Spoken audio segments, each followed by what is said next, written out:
ជំរាបសួរពុកម៉ែបងប្អូនមកថ្ងៃនេះខ្ញុំមានវិធីសាស្ត្រល្អដែលពាក់ព័ន្ធនឹង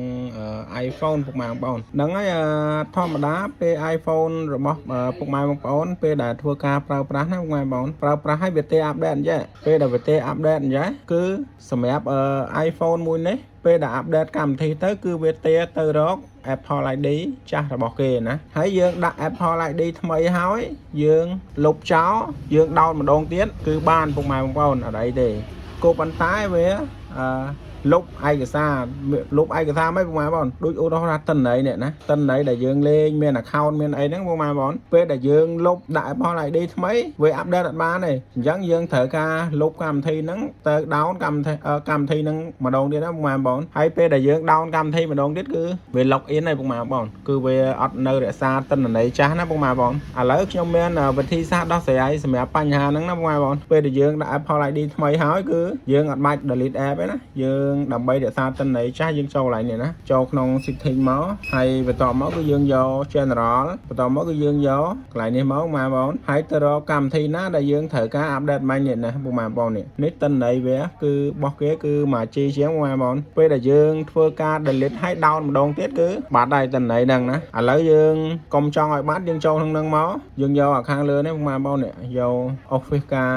app ណាយើងយកហ្នឹងមកហើយយើងយកកន្លែងនេះទៀតមកណានេះ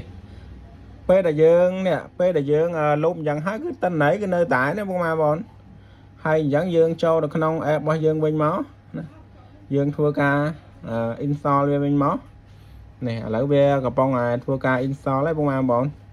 អញ្ចឹងយើងធ្វើការរងចាំវាបន្តិចសិនទៅពេលដែលយើងធ្វើអញ្ចឹងគឺ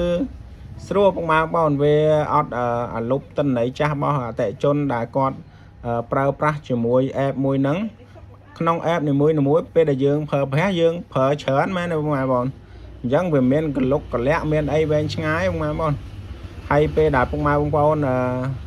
ធ្វើការ delete app គឺវានឹងលុបណា account ឧទាហរណ៍មាន account app ហ្នឹងគេត្រូវការ log account log អីយើងពិបាក log ឲ្យភ្ញៀវដូច YouTube អញ្ចឹងពេលខ្លះភ្ញៀវខ្លះគាត់ប្រើគាត់ down ទុកក្នុងហ្នឹងពុកម៉ែបងពេលដែល down ទុកទៅយើងធ្វើការ delete app គឺយើង down មកវិញគឺវាអត់បានតិន័យចាស់ទេណាមកឥឡូវយើងទៅសាកល្បងមើលណាពុកម៉ែបងនេះអញ្ចឹងយើង delete ហើយយើង update មក app ថ្មីពុកម៉ែបងឃើញទេគឺវានៅដដែលណា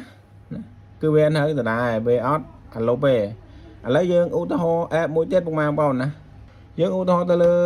TikTok ណានេះតិន័យរបស់ TikTok គេពុកម៉ែបងគឺឃើញទេពេលដែលយើងលុប app down ម្ដងទៀតច្បាស់ហើយគឺអត់នៅជាប់ទេហើយពេលដែលយើងត្រូវការ update ដូចខ្ញុំបានប្រាប់ពុកម៉ែបងប្អូនចឹងគឺពុកម៉ែបងប្អូនចូលទៅក្នុងនឹងមកយើងយកកន្លែងហ្នឹងមកណាយើងធ្វើការអញ្ចឹងមកនេះតិន័យវា 5G នៅតែ 5G អញ្ចឹងវារក្សាតិន័យនៅតែពុកម៉ែបងឥឡូវនេះសញ្ញា TikTok ហ្នឹងគឺវាចេញមកឥឡូវយើងវាយធ្វើ TikTok ហ្មងទៀតគឺវាចេញមកចេញណាមកឥឡូវយើងធ្វើការ install TikTok មកវិញតើយើងចាំមើលតើតិន័យវាគឺនៅតែអត់ពុកម៉ែបងប្អូនណា